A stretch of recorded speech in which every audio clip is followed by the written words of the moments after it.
किसी ने क्या खूब कहा है, फूल कभी दोबारा नहीं खिलते, जन्म कभी दोबारा नहीं मिलते।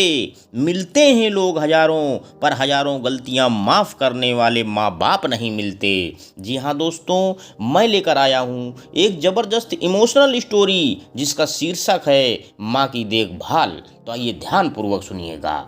माँ अस्पताल में एक बेड पर पड़ी थी। अस्पताल के बरामदे में उसके 2 बेटे और 1 बेटी चिंता में टहल रहे थे।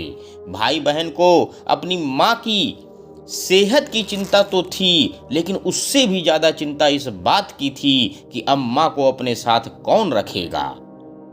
जब तक माँ स्वस्थ थी वह इन तीनों से अलग अपने पुराने घर में रहती थी, लेकिन अब ऐसा करना खतरे से खाली नहीं होता, और ऐसा करने से समाज में तीनों बेटे बेटियों का नाम भी खराब होता। लोग कहते कि देखो कैसी औलादें हैं, बीमार माता को अकेला रहने के लिए छोड़ दिया। 1 घंटे से बिना कोई बातचीत किए वह तीनों अपने अपने विचारों में खोए हुए थे। फिर बहन ने चुप्पी तोड़ते हुए अपने बड़े भाई की तरफ देखते हुए कहा, भैया आप बड़े हैं, इसलिए आपका कर्तव्य है कि माँ को जरूरत के समय आप रखें और उनकी देखभाल करें।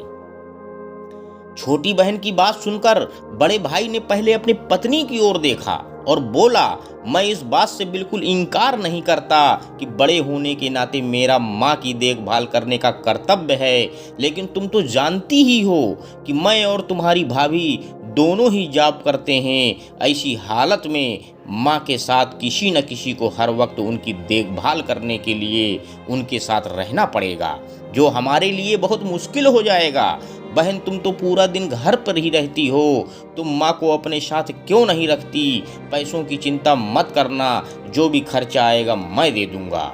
सुशील भैया आप तो जानते हैं कि मैं माँ से कितना प्यार करती हूँ, लेकिन आप यह भी जानते हैं कि मेरे ससुराल वाले कैसे हैं। मैं यह बिल्कुल बर्दाश्त नहीं कर पाऊंगी कि कोई मेरी माँ को और मेरे भाइयों को भला बुरा कहे। इसलिए अच्छा यही होगा कि माँ को अनिल भाई के यहाँ रखा जाए। बड़े भाई सुशील ने भी छोटे भाई अनिल के यहाँ माँ को रखने के लिए सहमति जताई। आप यह कैसी बातें कर रहे हो? क्या आपने नहीं देखा कि माँ कभी भी मेरे घर पर 2 दिन से ज़्यादा रही ही नहीं है? उसका मेरे यहाँ मन लगता ही नहीं है, फिर कैसे वह इतने दिन मेरे घर रह पाएगी? छोटे भाई ने अपनी असहमति जताते हुए कहा। इससे पहले कि इस चर्चा का कोई नतीजा निकल पाता, एक नर्स वहां दौड़ते हुए आई और कहने लगी, क्या आप ही वार्ड नंबर 4 में भर्ती मरीज के रिश्तेदार हैं? आपको डॉक्टर साहब अंदर बुला रहे हैं। सभी घबरा गए और दौड़ते हुए डॉक्टर के पास पहुंचे। डॉक्टर ने उनसे हाथ जोड़ते हुए कहा, आई एम सॉरी, मैं आपकी माताजी को नहीं बचा पाया। डॉक्टर की इस खबर ने सबके चेहरे पर झूठी मूठी दुख की परत तो चढ़ा दी थी, लेकिन सभी के दिल के किसी कोने में इस बात की खुशी भी छुपी हुई थी कि अब उन्हें माँ को नहीं संभालना पड़ेगा और माँ की वजह से उन्हें परेशान नहीं होना पड़ेगा।